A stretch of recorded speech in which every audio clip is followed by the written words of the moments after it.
তুমি মোক সোধা তোমাৰ বিষয়ে কোৱাচোন। প্ৰথমে মেম ধন্যবাদ দিছোঁ মোৰ কৈছিলোঁ গাইডেঞ্চ বিষয়ে এটা সুযোগ দিয়াৰ কাৰণে। মই আহিছোঁ বিশাল কৰ্মকাৰ। মই ছাৰ তিনিচুকীয়া ডুমডুমাৰ পৰা আহিছোঁ আৰু বাকী যদি মোৰ একাডেমিক কোৱালিফিকেশ্যন চাই এটা কথাটো হৈছে কি প্ৰথম মই এওঁ মোক সুধিছে তো এওঁক মই বেছি আই কণ্টেক্ট মই বেছি কৰিব লাগিব।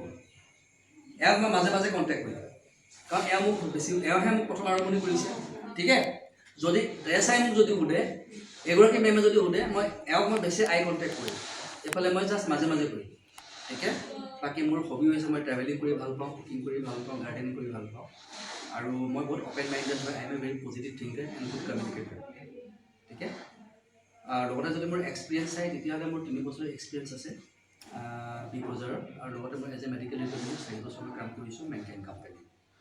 ঠিক আছে, এতিয়া কেতিয়াবা কেৱল 4-5 গৰাকীও থাকিব পাৰে তাত। মই আই কণ্টেক্ট কৰোঁতে প্ৰত্যেক শিক্ষকাইলৈ কৰিম ঠিক, কিন্তু মই বেছি কণ্টেক্ট কাক কৰিম আই কণ্টেক্টটো এওঁক কৰি থাকিম যিগৰাকীয়ে মোক সুধিব বা যিগৰাকী মাজত যদি আছে বা প্ৰথমত আছে বা ইফালে আছে যিগৰাকীয়ে মোক আৰম্ভণি কৰিব তেওঁক মই বেছি আই কণ্টেক্ট কৰিম, বাকীখিনি জাষ্ট এনেকৈ চকু ফুৰাম। ঠিক আছে, আৰু যেতিয়া মই সামৰণি কৰিম সামৰণি কৰোঁতে যিগৰাকীয়ে সুধিব তাত তেওঁক চাইহে মই সামৰণি কৰিম, এণ্ডিং কৰিম, ক্ল'জ কৰিম। ঠিক আছে,